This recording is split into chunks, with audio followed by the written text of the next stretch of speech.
Hey, that's what we do. All we do is for the people. You know what I mean? Interviews, dope ass content. We ready for it. Yeah. Let this legacy lose control of all systems. Homie, pay attention. Radio dialed in, all the real ones filed in. It's like I'm running 100 miles in. And you tapped into the legacy. Next, we hover here worldwide. The best. You spending like your mother. The rest, we do it all for the people. Yes, calling all listeners, gather around and listen to the sound because it's going down. Whatever flavor that you rockin', got it in your soul. Let it rain, don't you ever let the spirit go. Grow. Hey, listen, I'm ready. I'm ready for the people to hear this. Don't You are officially tapped into the next legacy interview spot. We always have something for the people. You name it, we got it. So I want to welcome all of you to this next evolution of radio and media broadcasting. Thanks for tapping in. We got this. Stop and do to let you know you officially tapped into the LPS Legacy Platform Service at your service.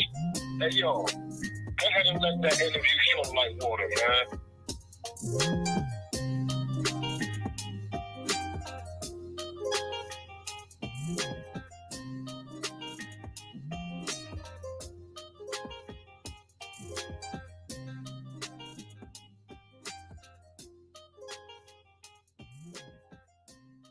All right, this is Next Legacy Radio. I am Brandon here, and I have a guest who's not a guest, who's family, business partner. You know what I'm saying? Probably the seventh, eighth wonder of the world, in my opinion. So I want everybody to welcome Miss Danaya Azure. Danielle Carroll is with me. Queen, what's good? Hello. How are you? I'm what is going right on, sir? I've never, out of the years that I've known you, which is 11 years plus, 12 years, whatever, I have not interviewed you at all. So this is the first. And I'm glad that we're here to do it on our platform so we can kind of talk about a little bit of this, a little bit of that. So I'm ready. So before we even get into the details of radio and ownership and all that stuff, I want to go backwards and ask you about everything that you were doing as far as for the community, for the people, and how you decided that you wanted to do jewelry designs as a passion as well. So I want everybody out there to know, how did you get started kind of being who you are today? Goodness, how much time do we have? So I started activism at a very, very young age. I grew up as a dancer. My very first protest was when I was 7 years old. And that was because my mom was a belly dance instructor. But she also put on shows. So we had a restaurant, and I'll say it, LKM. I don't care because they shut down anyways. LKM decided not to have our events the day before the event. Now, mind you, luckily this is only like a semi-local, so like the people that were coming in were just coming in from around the state, not around the country this time. But my mom said, "Oh, so you decided to cancel my show the day before my show?" Okay, so we showed up the day of our show, and we protested in front of the restaurant. And the fire department didn't like them, so the fire department actually allowed us to protest on their property. That was my very first protest. So it was actually the photos where we're in our belly dance garb with protest signs. So that was the very first time that I ever protested. But I also protested through my music because at the age of 9, I wrote a song called Just Open Up Your Eyes and See. And basically it was about the civil rights movement and racism and everything that I've seen. So it's kind of crazy. Like, I've been in the arts forever. You know, The very first time I was doing that at school, though, was when I was 8. I had an art teacher, Miss Rain, actually. And she told, and we had, we were supposed to be coloring our pilgrims. And all I wanted to do was color my pilgrim brown. Like, that should be no big deal, right? She sat there and told me there were no black pilgrims. So, of course, I go home and tell my mom, and she's like, I'm sorry, what? What? Your teacher told you what now? So she came up to school, talked to the teacher, the principal, and told them I would never look at their white faces the same again. Wow. Let me ask you this: the protest that you were doing, was there ever a resolution to it, or was it just open ended like a lot of protests wind up being? No, actually, there was a resolution because, like I said, now as I'm talking, I'm not sure how long it took, but not too long after that, the spot closed because the whole situation was that this man thought that he was just going to, say, speak however and do however to an African American woman, because in a lot of Middle Eastern culture, they not all, but a lot of them do not respect African American women. This is clear. This is not a allegedly. This is we've been around the community long enough to know that's just how it is. Whatever, for whatever reason. Right. And so, they don't really respect women, period, but definitely not African American women. So he thought he had the right black woman. He had the right black woman today, or that day, I should say. And yeah, now that place is closed. They got some other spot somewhere, but that spot is gone for sure. Wow. So what made you decide to one day decide to start doing jewelry? When did that become a thing? It was all mom. So what happened was I'd gone to my my aunt's house, and my uncle had asked her to make her my necklace, and I was like, when did you start making jewelry? And my mom said, do you remember all the jewelry that I wore when you were a baby? I made all of that. I was like, oh, that's awesome. And this was in 2008, right? Yeah, 2008. And so she was making some stuff at home, and I was like, I want to try. And so I started playing with beads, and we started going to the local bead stores around here. Now, mind you, we've been around beads forever because mom was a costume designer.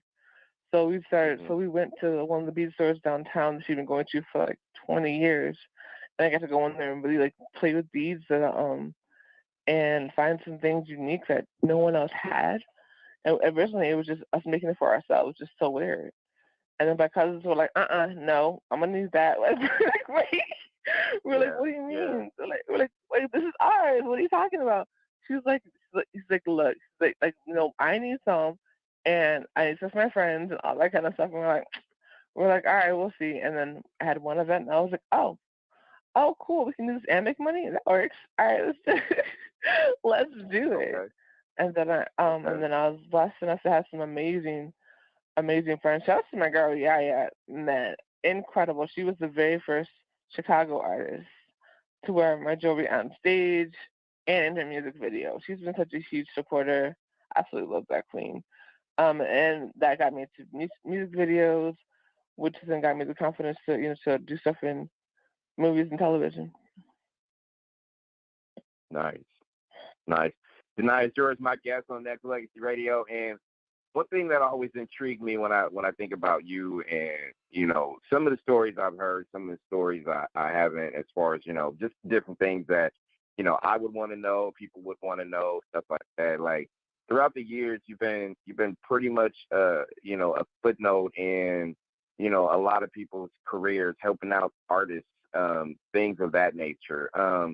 When it comes to like your own passion for music and arts, how has that changed you or motivated you throughout the years? And like, let's just say for the last like 10 to 15 years, what's inspired you and what's made you want to still continue to do what you're doing?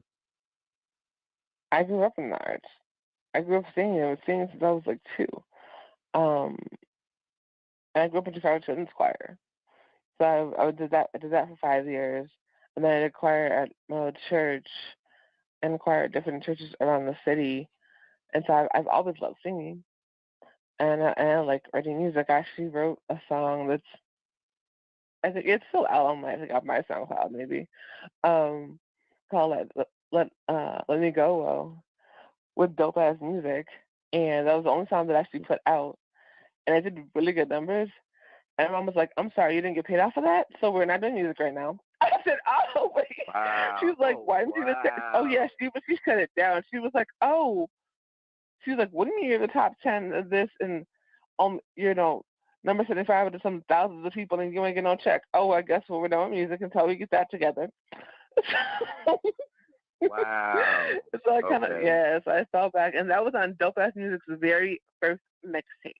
So it's hilarious, um, That's because the now I'm isn't blessed. that the dark side of the business, right? As passionate as, Yeah, and you and I both know this, as passionate as you are, and as much as we want to help people, um, it just seems to stop when the money starts either coming or when it's owed to you. So how do you navigate that? And we'll talk about, like, everything that you're doing now. How does that make you feel, like, especially when you go back and you think that, oh, you know what, I was expecting XYZ and it never really materialized? Because I know it's a struggle, because I know I've dealt with it over the years too. well, the funny thing is, I had no idea it was going to do that well. It was his first mixtape. We're playing around. We're like, all right, let's just have some fun with it. I had no clue of that Right. it was going to do the numbers that it did. So it was like, oh, gotta think about that stuff now. Okay, cool. Hmm. um, but it definitely is a struggle because you want to have fun and you want to be able to support people, but you need to pay your bills, right? So I think a Right. lot of people forget that when it comes to entrepreneurs. It's kind of like, let's do X, Y, Z for the exposure. Exposure is Hmm. cool, but people also need to eat, pay bills, pay for the phone, pay for the stuff they're making. When it comes, Right. especially when it comes to designers, a lot of people forget that we have to actually create stuff. We're not just like, we don't have slave pieces. Slave made pieces Right. are pieces that are like made overseas, where the people that create the pieces get no kind of money. Like, oof, goodness. Um, Right. and then they're just And sent here and Janai, sold for like a here's the dollar. thing to add. Right, and here's the thing to add on to that. Like, a lot of people fail to realize, like, you are a jewelry designer. If people out there want custom made stuff, you got to spend money to get it. You got to take the time to Mhm. do it, to make sure it looks the way that that client wants to have it look. And so there's a Yes. lot of money being spent, time being put in, because it's not like you can do it in like an hour tonight. It takes time. It Right. may take a few days. It may take longer than that. There's a lot of stuff that I feel like a lot of people, like you said, entrepreneurs, but also the consumer, fail to realize. It takes a minute, and a lot of people have certain, I don't want to always say selfish tendencies. They just misunderstood, I guess, in a lot of ways, right? Mhm. Definitely. And I think the one thing that people really don't realize, I had one pair of earrings that I was working on as a specific design that I wanted. I wanted to be a specific way. I was really picky about it because I had this one design in my head. It didn't come out right, and I literally said every time the darn thing broke, I was like, this price is going up like $5 every time this darn thing breaks. Oh my goodness! And so Mhm. Mhm. because they had to do it over like 3 different times, or like Right. I was working with the Boys and Girls Club. Shout out to the Boys and Girls Club. I did that for 3 years, and I taught these kids how to make jewelry. And so when I first got there, they could barely make a bracelet. And then by the time I finished with them, they were making sets and teaching one another. And it was the most beautiful thing in the world. But the funniest thing was, like, I had one little girl who was super duper quiet, and she was really, like really, really chill. But you put some beads in her hand, and she was a beast. And it was Mm. it was beautiful to see her grow over the years because you saw her confidence change and she was able to teach other people. Um, but what was funny was when I would tell them, make sure you secure, if you're gonna share on something, make sure you secure it first. And they wouldn't listen. Right. And I was like, okay, now go ahead and start over because that's on the floor, so go fix that. How did that occur? What do we do? What did we do wrong? We didn't secure our pieces. So what are we gonna do next time? We're gonna make sure that it's closed before we put it on. They did Right. it, and they did a phenomenal job. We actually had fashion shows where they created their own dresses and their own jewelry shots. And my girl Kim, because she helps them create their dresses. Like, there is such a joy that comes over you watching people create. It's the dopest thing in the world. It's the dopest thing in the world. So. Danaya Azure is my guest on Next Legacy Radio. And before we start talking about pandemic and what's everything that is everything in 2021, you always had a tendency to give back to community, to people. And I know that's a heavy influence by your mom and others around you. When you think about just the unconditional nature that you have and other people have of just giving back without conditions, do you see that as an evolving thing? Like, people are going to be, because again, it goes back to what I used to always say tonight. You got to work with like-minded people. You got to stay connected with like-minded people so you can see the appreciation. Do you, in 2021 now, do you feel like it's something that's going to be a trendsetter, I guess, in a lot of ways? Because, I mean, we still need that unconditional love and support to nurture small, businesses, people's aspirations, stuff like that. Like, to give back, is that going to be a thing where people are going to be more locked in now than ever before, or not? It definitely is something that's that people have been doing now more than ever before, especially with the pandemic. I know for me, the very first time that I ever did any kind of charity work was when I was 6, because my dad actually would choose families that were on his block. He was a mailman, and we would deliver presents to them. So that was the very first thing that in terms of charity, and I've just been doing things after that through my entire life. Doing City Year, that was another, Lord. See, what was funny about City Years, we had a stipend, but it wasn't really a stipend. It was just enough for us. Like, if I didn't live at home, I wasn't screwed, period. Because they wouldn't try to pay us. And when I think about the actual amount that we, quote unquote, got, it's disgusting. Right. But I got to work with kids that were second graders, and I was tutoring them. So I had kids that when I got there were at kindergarten level in terms of reading. When I left there, they were at their grade level or above. So, and that was in 8 months. Yeah, like people were laughing at me when they were like, "You were going to get those kids up." There's no way. They were in shock that I got those kids on level. Right. But like, so when it comes to this pandemic, it definitely something that's not just needed, but it's imperative, because there are so many people that lost their jobs. Let's be very clear. I think people are kind of, getting, they get lost in the whole fact of celebrities are sitting up here and they're doing all this virtual stuff. You wouldn't know why they're doing it, because they can't tour right now, because their touring money is kaput. Because they was focused on touring because they had a 360 out. Well, and she's not gonna like me after this one, because they was focused on touring. They had a 360 deal. They already were trying to pay back their labels. They were struggling with that, and then it became this situation. Right. They had to find something that they could actually control so that they could stay afloat. They're not going to tell you that part, of course not. Exactly. They want you to see the pretty glamour, all of the. Who wants to be in makeup 24/7? Are you kidding me? What? No. Exactly. Nobody wants to be in makeup all day long, but they have no choice right now, because the newer artists aren't able to sit down. Some of the older artists are able to relax. Like, I know this guy was talking about, she's like, I haven't had a break in 20 years. This actually works for me. I'm cool. But she's been working for 20 years. You feel me? So, like, some of the newer artists are really trying to figure it out, because they were sitting there touring. Because streaming, so it's really tricky when it comes to streaming. So in some ways, streaming is great and it can make easy money, but at the same token, when you think about streaming as compared to what CDs would do, 10,000 sales used to mean $10,000. 10,000 streams is not the same money. Exactly. You know what I'm saying? So Exactly. it's very, very tricky. And so when it comes to giving back, think about all the people that were involved in Broadway that are used to not just touring but doing shows multiple times a day, and that was their living. Mm-hmm. Their Right. their entire lifestyle. Shout out to my girl Sandy Red. She was on a tour doing Jesus Christ Superstar before all of this. But she just, they had done like I think 6 months before she had to stop. And luckily they'll be going back, which y'all hear about later.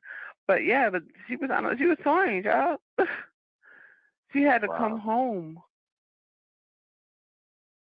You know what I'm saying? Wow. Like that's the story that people don't understand. People's whole lives had to stop. You know what's really crazy is that God is so good because I was supposed to be in Canada the day they shut down Chicago. Mm. I had just gotten my passport. We were supposed to be doing a tour in Canada for a week, and luckily we had a situation where we couldn't go. But had we gone, I would have been stuck in Canada during the pandemic for at least those first month or so, or wherever we couldn't tour. Yeah. I mean, that might have been a bad thing because I was actually trying to get some money because they people $2,000 a month. So we sit there trying to get y'all to pay people $1,400 or $600. Like the fact that we have to even have the conversation about helping people during a time when they can't freaking work is deplorable to begin with. The rest of the world's getting $2,000 a month since the darn thing started. But y'all have squabbled over $1,400. Yep. A lot of people are looking at Danaya Azure is my guest on Next Legacy Radio, and what has this pandemic taught you? I mean, like I said, we're about to talk about some other stuff, though, but what has looking at this bigger picture for the last year and maybe 3 months? What has this taught you? Just period, as a person, as a business owner, all that stuff. What has it taught you? Don't get comfortable. And that's for real, don't get comfortable. Because anything, things can change in an instant. That's the biggest thing about it. Things can change in an instant. So make sure that you have your things in order. Save money. Lord have mercy. Save money. Don't just spend everything. Save money. I'm trying to stress this to y'all because the biggest thing is, people are like, oh, you can get the PPP loan or whatever. I'm gonna tell y'all right now, the only way that is forgivable is if you spend it entirely on your business. You have to justify everything you're buying with that money. Mm-hmm. Don't get caught up now. Mm-hmm. The IRS is consumed right now, but as soon as everything opens back up, you think they're not going to come check. Be very careful with that situation. That's a lot of money that they're very frustrated because people got it and shouldn't have gotten it. So they're very frustrated right now. Be very careful about what you do with that money. Make sure that it's on your business and justify everything. Because they'll knock on your door in a minute. No doubt. So here we are, 2021. We're almost done with half the year already. Time's going by super fast, and you are now part of the board of directors of a new revamped Next Legacy Radio. How does that make you feel, and what are your thoughts about just the future of all things media that you have full control over? It is the best feeling in the world, and I'm going to tell you why. The original reason, for those of y'all who don't know, the only original reason that I even got involved with Next Legacy was because I was supporting Baby Girl. She was like, yeah, I'm on the station. It's really cool. You know, come check it out. And it took a while. And I'm like, one day I decided to call in. I call in.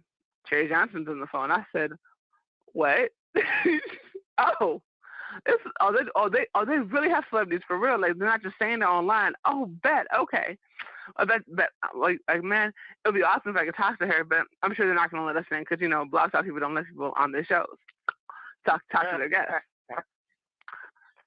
Sorry, it's true, whatever.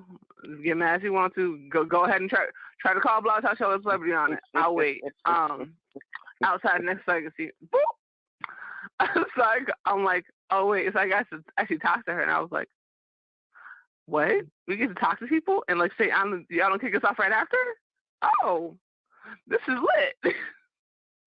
Mm-hmm. So I called him a couple more times, and Bram was like, he called me up, and he was like, so he's like, your energy's dope. We want you a part of the station. And so I started co-hosting a Baby Girl. And it was amazing. We got to connect with some of the incredible people. I got to have Stephanie Mills sing to me on my birthday, which was freaking awesome. Mm-hmm. Also one of our highest rated shows, which is super dope. But fast forwarding, it's the most incredible feeling in the world because I can actually listen to whatever I want to. Like, we actually have the choice of what we play. I think that's the biggest thing about it. A lot of stations don't. Well, if y'all didn't know, a lot of stations don't have the choice of what they play. What they play is dictated for them. We literally have the choices of what we play. And especially at my day, Danaya Azure Radio is super dope. We just had, I just had released an hour mix of independent artist music, and it did really, really well. And it was the most amazing feeling because these are artists that typically wouldn't get radio play, and definitely not on this level. But they're dope. The world doesn't know how dope they are yet. Right. So, and the crazy part about it is, so like before y'all heard it, I beta tested it for a month, so I knew the flow of how it was going and all of that, and every time I heard it, I was like, this is awesome, this is real, like this is real, oh my goodness. And so when it launched, it was just like, oh shit, we're here, like we're actually here. And it's so dope that we've been launched for less than 2 months, and the numbers have been insane. And I have to tell everybody that's tuned in, that's shared, that's downloaded, the fact that we were able to take our numbers from the website and drive the traffic over to this platform, like, it's humbling to me because we know how many apps y'all have on y'all phones. We know how much space it takes up. And so the fact that you sat and took the time to download our app and are listening to it, and I get comments, you know, when my friend, she was having issues on her phone, but she was like, my friends listened to it and they said it's dope, and you know, that kind of thing, you know. So I started having their friends tune in, and they're giving shout outs and they're reposting it. And we've had a couple celebs repost our stuff. Like, that's the most incredible feeling ever. Because I know for me specifically, I'm all about content. I'm all about dope music. I'm not gonna put anything on that I don't like, period. Mm-hmm. And for me, it's more the fact of quality over quantity. If I have quality people that are tuning in and showing love, I'm good with that. I don't have to have 1 million followers just to get noticed. I don't have to have 1 million views on YouTube just to get noticed. I don't have to have 10,000 views on YouTube just to get noticed. I get numbers elsewhere. You know, I think that's the biggest thing about it, for sure. One thing, when it comes to and Danaya Azure is my guest on Next Legacy Radio. One thing that I, have always said to you and the rest of our board of directors is, we didn't choose each other. God, nope. God put us in a situation where Yeah. You know, it could have been hundreds of other people who would have called and had the same flavor. And actually, there was hundreds of other people who would call in, but they never stuck around because it wasn't in their design, right? But it was in yours, and it was in other people that we have worked with, stuff like that. So you didn't choose me, and I didn't choose you. God did. God put us in that position Yes. where we're able to connect, stay connected, and come up with a plan of elevating something that is so sacred to us as far as Blog Talk, that relationship, that podcast brought it over to a now 24 hours a day, 7 days a week radio station for the people. And that was by design. All of it is. So when you look back, not just as the divine intervention of helping baby girl out to now, you know, being on the threshold of doing some massive stuff to a bigger audience to help people, when you reflect on that, is it a surreal moment? Is it something that you look back on and you kind of like, okay, this is what it was meant to be. It was literally meant to be. For me, and I said this on a post, it's incredibly surreal because I went from being in my mom's room recording music at 6 to now making a mix of independent artists that was heard by hundreds of thousands of people. Like, you know, it's so surreal. It's so beautiful. It's such an amazing feeling. People don't I think if understand. anything, when you look back, Danaya, it's just the journey is continuous. It's amazing. It's Yes. and you know, it's fortunate. Like I said, and I said this on other shows. I'll say it here as I'm interviewing you. Like, I don't even know what my overall picture, my life, my business life would look like if you weren't a part of it. Like, it would just, I don't know. I just don't know. And the thought of it is humbling in a sense because literally, like I tell you and the other board of directors, like, everybody has their own lane that they excel in. So I needed your lane. I needed everybody else's lane. I needed my own lane, obviously, in order for us to be able to do, you know, I'm going to start calling it positive damage, right? So Yes. I feel like everything out there is in design, meant to, supposed to, should happen in a lot of different ways. But, you know, here we are on the threshold of doing so many different things, but also, and this is what I've always taken from you, Danaya. I've always looked at you as, you know, a giver of unconditional support and dedication to your craft, because I'm like that too. I'll give till it hurts. And sometimes it don't even hurt, but you know, whatever I have, even if I don't have much, you got. And you're the same way. And I feel like that's gonna still, with everything that's going on tonight, pandemic, you know, people are starting to get their lives back. People lost their lives in those people's memories. We still got an opportunity to still carve out a legacy, right? And to build that thing. Yes. Absolutely. It's super important. Indeed. Absolutely.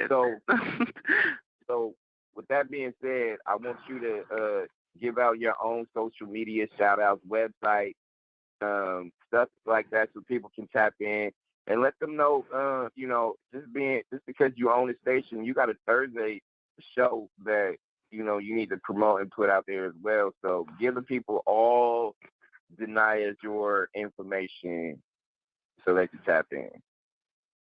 Absolutely. Before I do my information, I have to make sure I shout out my amazing team at Extra Studio. They're definitely doing their thing over there. Shout out to them. Shout out to Walter, who's now part of Next Legacy. Y'all get to meet him soon. He's super dope as well. Shout out to Candy from Life After Sports. She's the owner. Boom. Love her. So I'm back and forth to Vegas because of that incredible queen. Huge shout out to HFL Magazine. I'm the owner of K-Fresh Entertainment. Kevin, absolutely love you. We are going on 10 years now. Oh my God, 10 years in July. So those are the main huge brands that I am a part of in Project 180 Chicago, doing some great work when it comes to mental health and substance abuse as well. I'm just blessed to work with some incredible people, and Bad Kids class, Malik Youssef, like Bad Kids Camp, I need y'all to understand we are sitting up here and we are changing lives through music, having independent artists come together and helping to write music for some of your favorite artists. So I'm super, super geeked to be a part of that. But you can follow me on all social media at Danaya Azure, DANAYAAZURE, like the Facebook page, facebook.com/Danaya Designs for You, facebook.com/Danaya Azure Radio. Check out the website, www.danayaazure.com. And make sure to tune in every Thursday for Danaya Azure Radio from 2 a.m. to 2 a.m. Because she's in the Central Standard Time, that's usually how it is. There you have it. Period. Yes. Shout out to all my team at Next Legacy. Yo, Brand is amazing. Troy is definitely doing his thing. Max 4, absolutely love y'all. Walter, Warlord, like y'all are doing the damn thing. Period. Like it's really, really dope to be a part of such an incredible group of people, and to know that these people are solid and they have their own brands. We've all come together to push this brand and elevate this brand. I think what's funny for me specifically is the fact that we came together to come on air, have some fun, interview some people, and now we've flipped that and actually Brand, this is his project. This is his idea. Let's be very clear. Brand is the owner, the innovator. He is the reason that we're here because he didn't give up. And because he didn't give up, let's be clear, he fell back a couple times because he's kind of done with blog talk. But he's like, you know what? I don't need this. I'm going to go ahead and do my own thing. I was slightly nervous. I was like, so we're taking our millions of views off of line? Like, I'm not even going to lie, I was freaking out because I knew the numbers. I said, are we sure? Was like, yeah, we're taking our millions of views, millions of downloads. Yes, I'm saying it right, millions of views and downloads, and taking our ball and going home. Okay, let's try this. And we tried it, and the result is insane. To have 200,000 downloads in the first few days, what? Yeah. And it's grown ever since. It's grown ever since. I love you for the shout out, Danaya. But also this thing can't go without everybody else. I already know that. I may have been the ringleader, but honestly, it can't be done without you and the rest of our crew, right? So there's a lot of being humble in this whole journey. But I think everything has come full circle for a lot of different reasons. So in the midst of the pandemic, gave birth to a new idea that is now a business that will continue to grow and has grown since. So a lot of that is definitely a cater to, your contributions and everything that you put in. So I definitely need everybody to go to DanayaAzure.com. And just make sure y'all go ahead and tap into all things that she does, not just jewelry, but also music, but also, being on the board of directors and a showrunner on Next Legacy with her Danaya Azure Radio every Thursday, 2 a.m. to 2 a.m. Central Standard Time. It's just a bigger than life look. And, I appreciate you. I got to find more spotlight opportunities to, let the world know that this woman is appreciated. And we're going to continue to push that line. We're going to keep doing bigger and better things for the people. So absolutely. Starting that. It starts now. Not later. Yes. Right now. Most definitely. Right now. Thank you, Queen, for the interview and taking time to hang out with your man. I appreciate it. 110%. Thank you. It was awesome for sure. All right. That's dope. That's dope. Thank you for tuning in to the LPS, the interview and radio station for the people. Executive produced by Troy Mindbright. Go to www.nextlegacy.com. Check out the schedules for more interview content. So on behalf of the station, we appreciate the support. And just keep in mind, we'll continue to provide radio content, music, interviews for the people. Without a legacy, what do you have?